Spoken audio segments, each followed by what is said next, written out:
Okay, let me say something that might make people uncomfortable. If your first instinct in every problem is to do a spell, that's not always faith. Sometimes that's burnt out.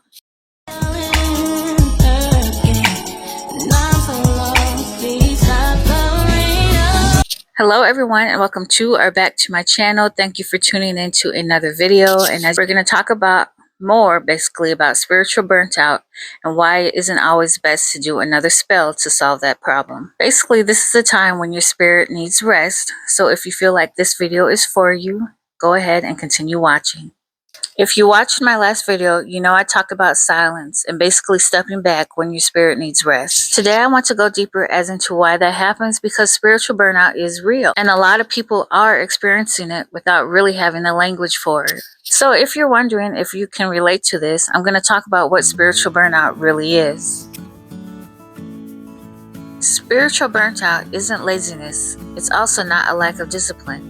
And it's definitely not your ancestors being disappointed in you. Spiritual burnout happens when spirit is constantly doing but never resting.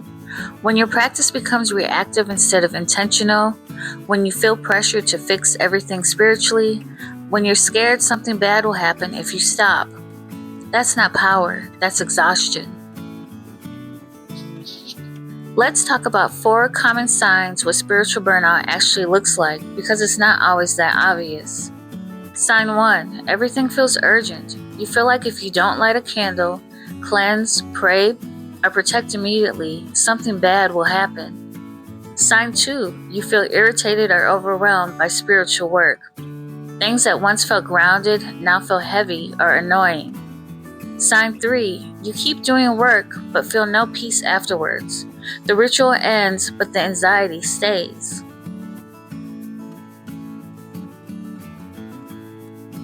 And lastly, you're constantly seeking confirmation, signs, readings, videos, reassurance because you don't trust your own discernment anymore.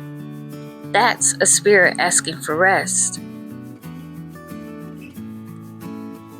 One of the biggest mistakes people make is thinking burnout means they need to work harder spiritually.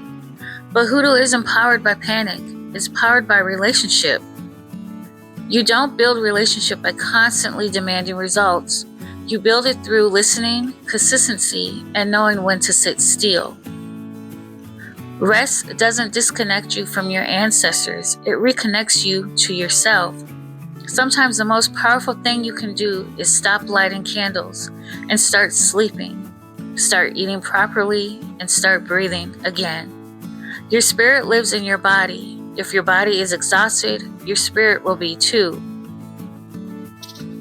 If you recognize yourself in this, the answer isn't shame. It might look like simplifying your practice. It might look like 1 prayer instead of 5 rituals. It might look like sitting at your altar without asking for anything. Burnout doesn't mean you're weak.